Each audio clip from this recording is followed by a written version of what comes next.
present the stories of Sherlock Holmes.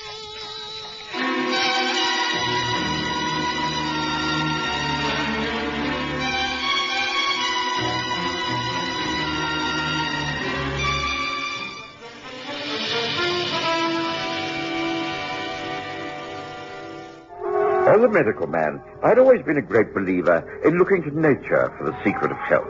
A balanced diet with everything in moderation, gentle and regular exercise, and plenty of sound sleep. But of course, we all tend to become self-indulgent from time to time. When that happens, I resort to more drastic means. Holmes and I sweated it out in the steam room for a good 20 minutes to half an hour. Had enough, Watson? Yes, I think so. This is going to lose me pounds in weight. Well, it'll all go back on again quite soon.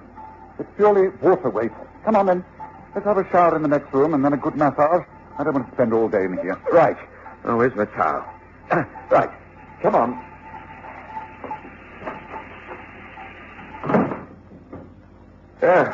This will turn us up. Feel like new men after this. It's interesting to contrast the effects of heat and cold upon the human body. I suppose this would be quite the wrong thing for a man who was ill to do. Yes, well, it depends upon the illness. His heart was weak. Yes, I suppose so. Well, here goes. 2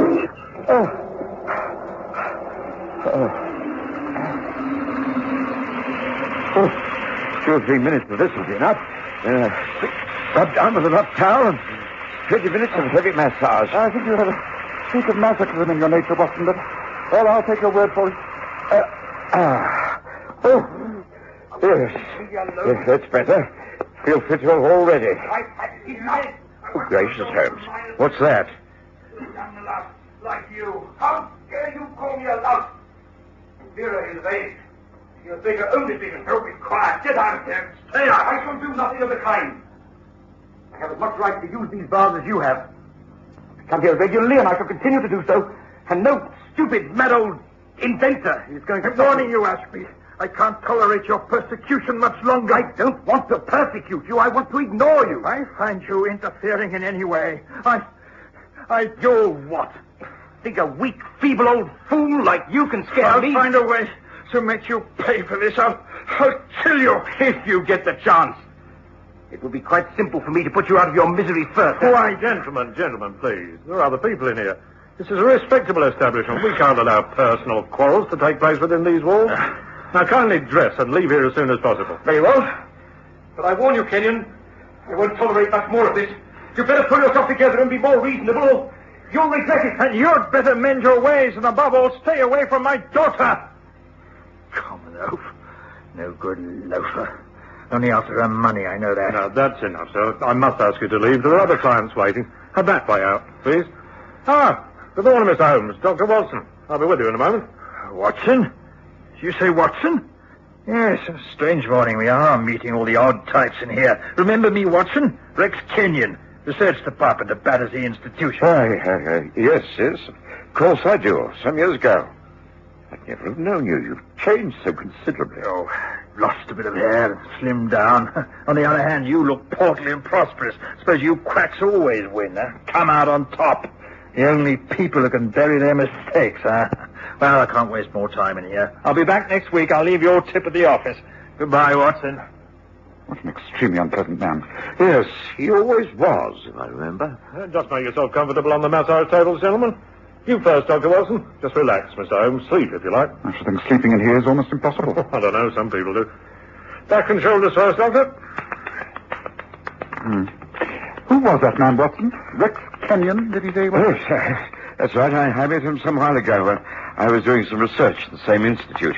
He used to be a very clever scientist. Turned his attention to many inventions. Patents for dozens of things from steam pumps to vacuum flasks. Vacuum flasks? Yes, small portable flasks for carrying hot drinks. Doesn't seem to have caught on, or perhaps he can't find a firm to mass-produce them. He uses one himself. Brings in cold water to drink. I think it's largely laced with brandy. Rex Kenyon's a very complex man. Terrible temper, you must have heard. Who was the man he was arguing with? Young John Ashby. Another one with a foul temper.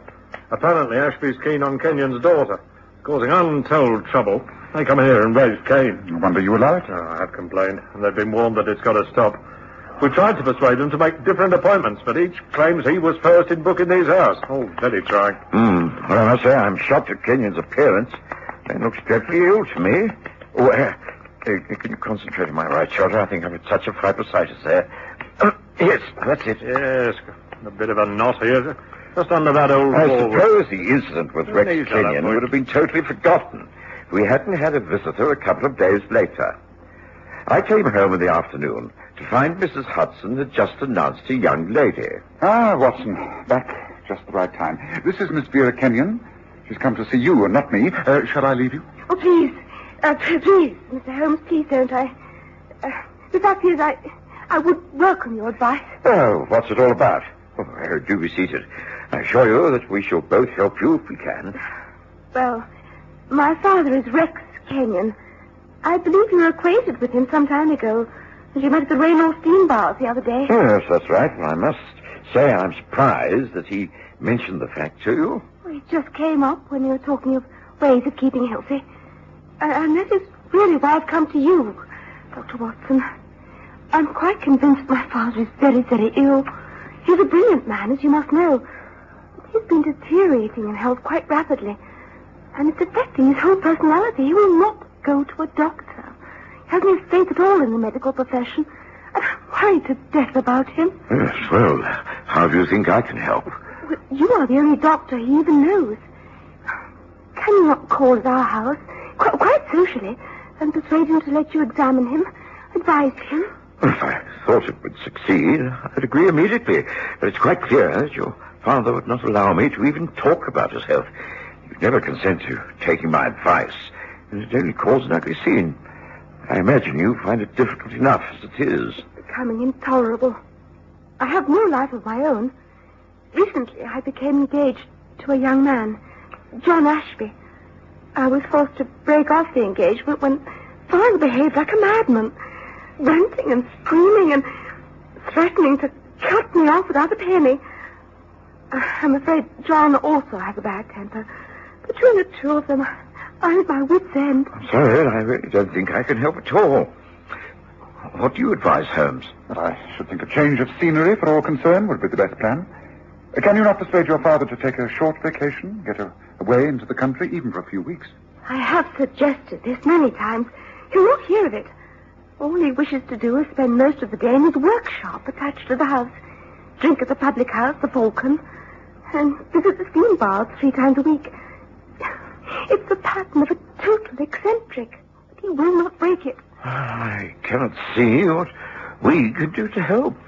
Mr. Holmes, if a visit by Dr. Watson to our home will anger Father, then can you not call? You're famed for your scientific approach to life. Surely you and Father could find something in common.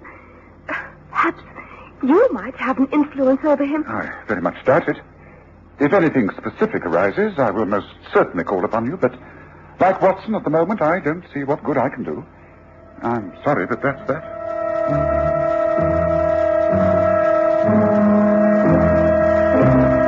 It must have been over a week later that I came down to breakfast to find Holmes eagerly reading the Morning Standard, which was propped against the toast rack. Ah, Watson, come sit down. Pour yourself some coffee. Eggs and bacon on the sideboard. Help yourself and listen to this.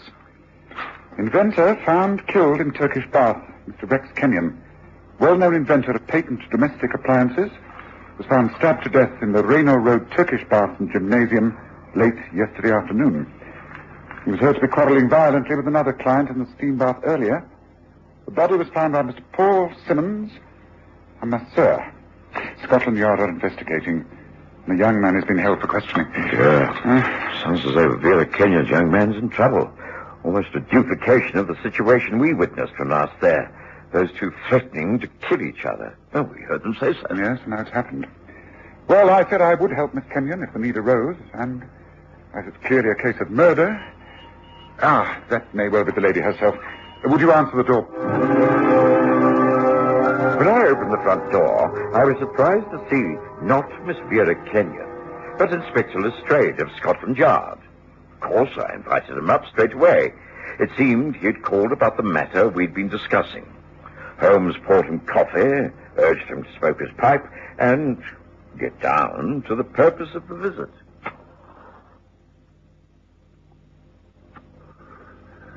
Oh, well, now, I see from the newspaper lying amongst the breakfast things that you've read of the death of Rex Kenyon in those Turkish bars. I believe you knew him. Well, Watson knew him slightly. I only saw him once in those very steam baths. Oh, we were actually expecting his daughter when you rang the bell. She came here to ask me if I could help her with her father. He was a very hot-tempered, eccentric man who led her a terrible dance. We witnessed a very ugly scene when we saw him on the occasion that Holmes has mentioned. He quarreled violently with the young man, John Ashby. I take it that they quarreled yet again, and that Ashby is the young man you're holding for questioning. We have done that. We were forced to release him. You're well informed. Oh, not nearly as much as I should like to be. Please, tell us more. Well, you're right.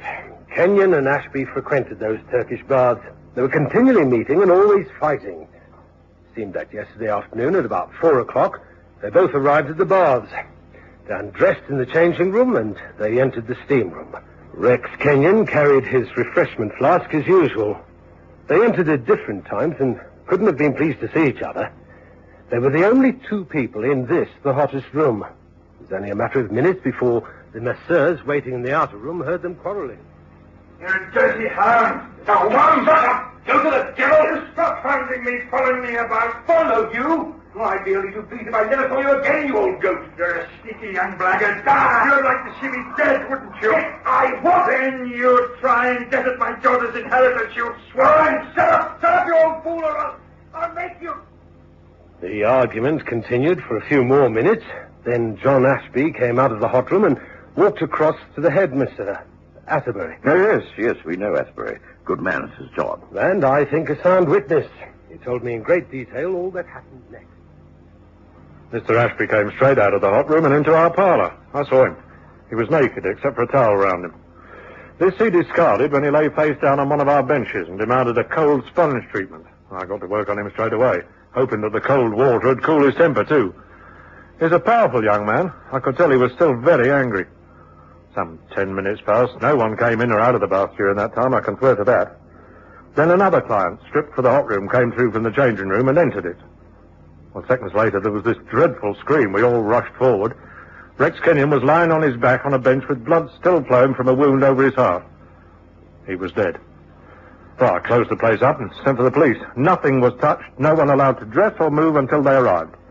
And that's the whole story. And no weapon was found, either in the heat room, the showers, or your massage parlour. The local police made a thorough search. It's easy in a Turkish bath. The rooms are empty, save for benches and towels. There's simply no place where a weapon like a dagger or knife could be concealed. No windows to throw things out of, everything quite sealed in. Frankly, Inspector, I don't know what to make of it, but everything I've told you is the absolute truth. So that is the position. Well, it's baffling, Holmes. There is simply no murder weapon. Yet you suspect young Ashby. Will you arrest him? Oh, we should. Clearly he is the murderer. He threatened to kill Kenyon many times in front of witnesses. He was the only other one in that hot room. Kenyon and he were quarreling. No one else could have done it. It has to be Ashby. Yet he came out after the quarrel, clad only in a towel, and instead of going back into the changing rooms, where he could have got rid of the murder weapon concealed under the towel, he stayed for a naked sponge down. Was there any blood on Ashby's towel? No, it was spotlessly clean, pure white. You see, it doesn't make sense. We know this young man is the murderer, and yet we simply can't prove it. It sounded just the sort of intricate puzzle that you so enjoy. That's why I came round here. What do you think, Holmes? Are you interested in working on the case? Well, as I promised to help Vera Kenyon, I'm more or less committed, am I not? Yes, I will give the matter my immediate attention. The first thing, of course, is a visit to the baths and an interview with the masseur, Atterbury. Yes. Might you come along, Watson?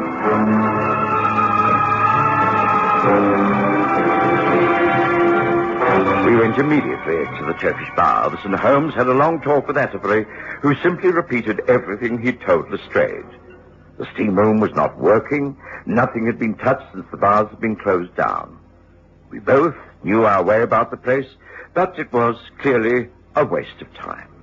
Then Holmes suggested taking a hansom to the Kenyon home. Lestrade knew where it was, and when we arrived, we found a tearful Vera Kenyon and a rather belligerent John Ashby. Oh, Mr. Holmes, Dr. Watson, how good of you to come. I know John didn't do it. He didn't kill my father. Of course I didn't. I didn't like the old man. We hated each other, and it's no use pretending we didn't. I know that the circumstances are dead against me. I can't see how he could have been murdered, and I don't know who was responsible, but it wasn't me. If my father had killed John, I could have understood it. He didn't want John anywhere near me or the house.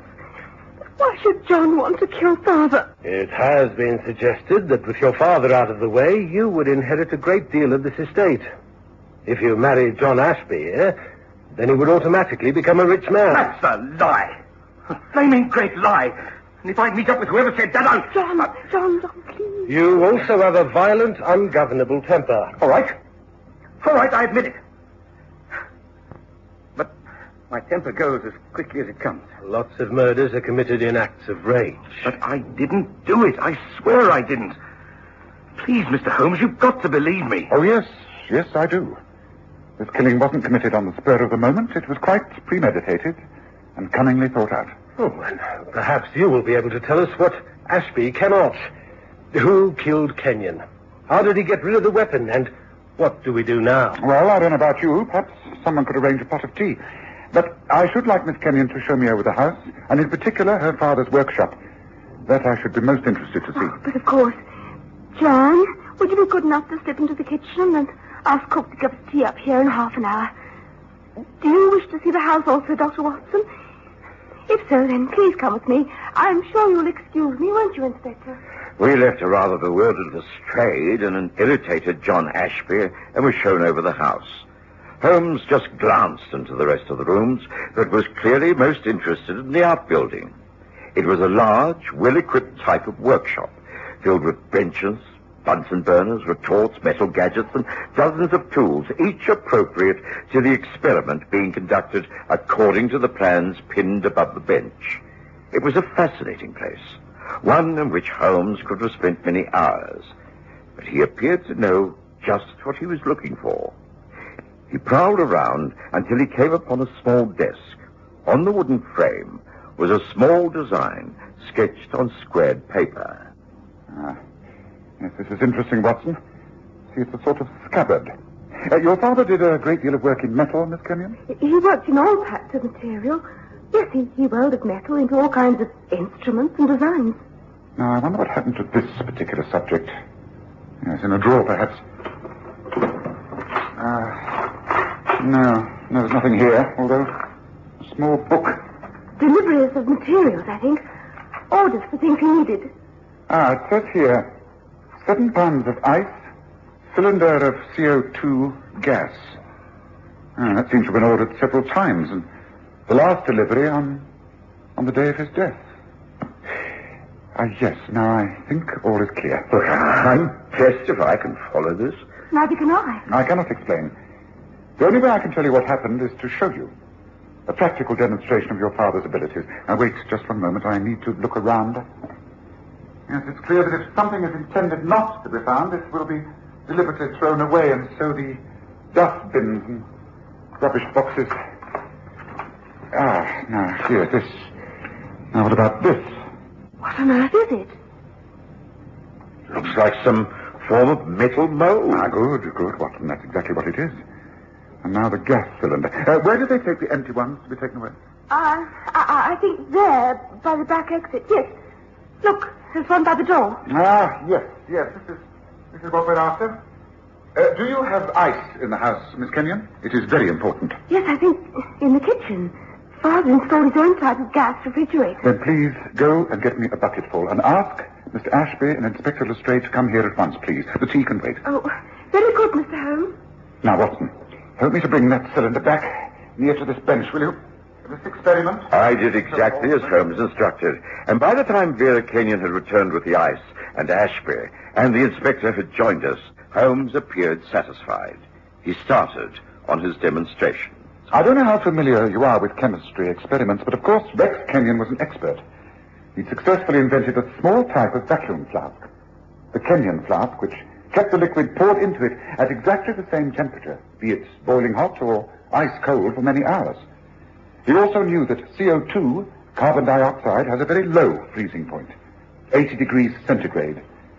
And as it comes out of the cylinder and mixes with the air, it turns into very fine crystals. Now watch. Now observe, this is a metal mold. It looks like a small scabbard in which one places a vicious dagger.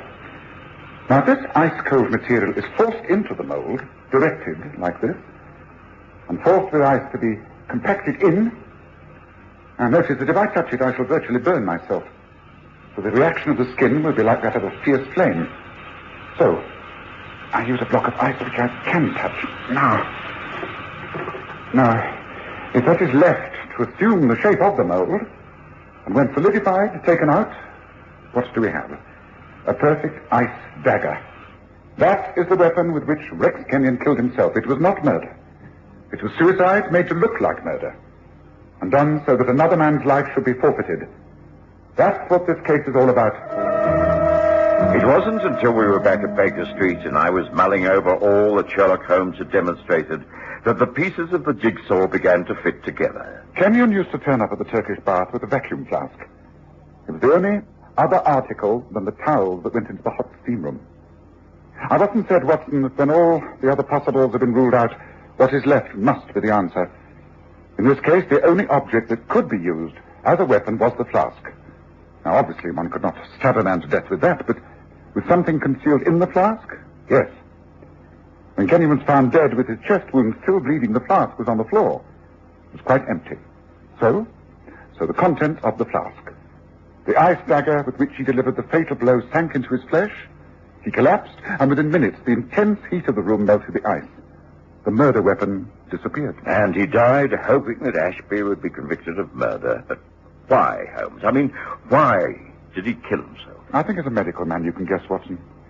You remarked that he looked desperately ill. I believe a post-mortem will show that he was suffering from an incurable disease, that he had only a few months to live. That's why he had to work quickly. Well, let's hope Lestrade realizes the truth, and the truth is the only answer.